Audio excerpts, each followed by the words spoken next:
Hi guys, ఇప్పుడు next subject వచ్చేసి structure analysis.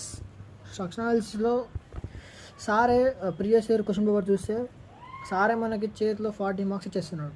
40 marks ఆరామ్సే pass అయిపోవచ్చు. 40 మార్క్స్ ఇస్తాడు సార్.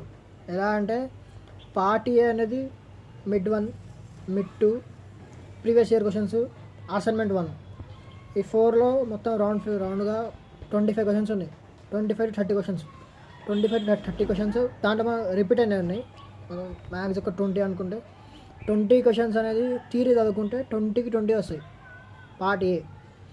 పార్ట్ బిలో పేపర్ తీస్తే ఇలా ఇచ్చాడంటే ఫస్ట్ 11th క్వశ్చన్లో 11th ఏ బి ఉంటుంది కదా, 11th ఏలో 3 మార్క్స్కి ఎలా ఇచ్చిందంటే క్వశ్చన్లో just end fixed moments, distribution factor ఆ రెండు కనుక్కుంటే 3 మార్క్స్ అంట. ఆరామ్సే 3 మార్క్స్ ఇక్కడనే వస్తాయి. దాని కింద ట్విస్ట్ ఏంటంటే 11th బిలో ఒక క్వశ్చన్ ఇచ్చి పోర్టల్ ఫ్రేమ్ అని ఒక బీమ్ కానీ ఇచ్చి fixed moment, distribution factor, moment distribution 3 కనుక్కోమంటుండు. మనకు already first fixed moment, distribution కనుక్కోవడం వస్తే ఫస్ట్ క్వశ్చన్లో 3 మార్క్స్ వస్తాయి, ఏ క్వశ్చన్లో 3 మార్క్స్ వస్తాయి, బి క్వశ్చన్లో 3 marks confirm పడ్డట్టే.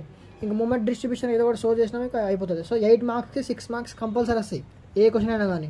Just fixed moments, distribution factor కనుక్కుంటేనే లేవు. ఫస్ట్ చాప్టర్లో. సెకండ్ చాప్టర్లో సేమ్ అంతే 3 మార్క్స్కి స్లోప్ అండ్ డిఫ్లెక్షన్ ఈక్వేషన్ రాస్తే సరిపోతుంది. టీటా కనుక్కోవాల్సిన అవసరం లేదు. స్లోప్ అండ్ డిఫ్లెక్షన్ ఈక్వేషన్ రాయడానికి 3 మార్క్స్ ఇస్తాడు.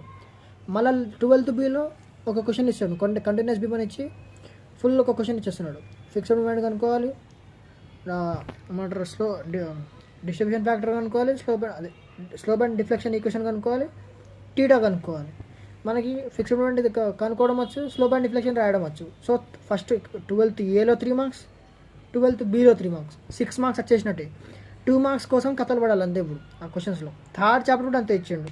క్యానిస్ మెథడ్ క్వశ్చన్స్లో ఏమని 3 మార్క్స్కి రొటేషన్ ఫ్యాక్టర్ కనుక్కుంటే సరిపోతుంది. అదే ఫిక్స్డ్ మూమెంట్, రొటేషన్ ఫ్యాక్టర్ ఆ రెండు కనుక్కుంటే 3 మార్క్స్ పడిపోతాయి.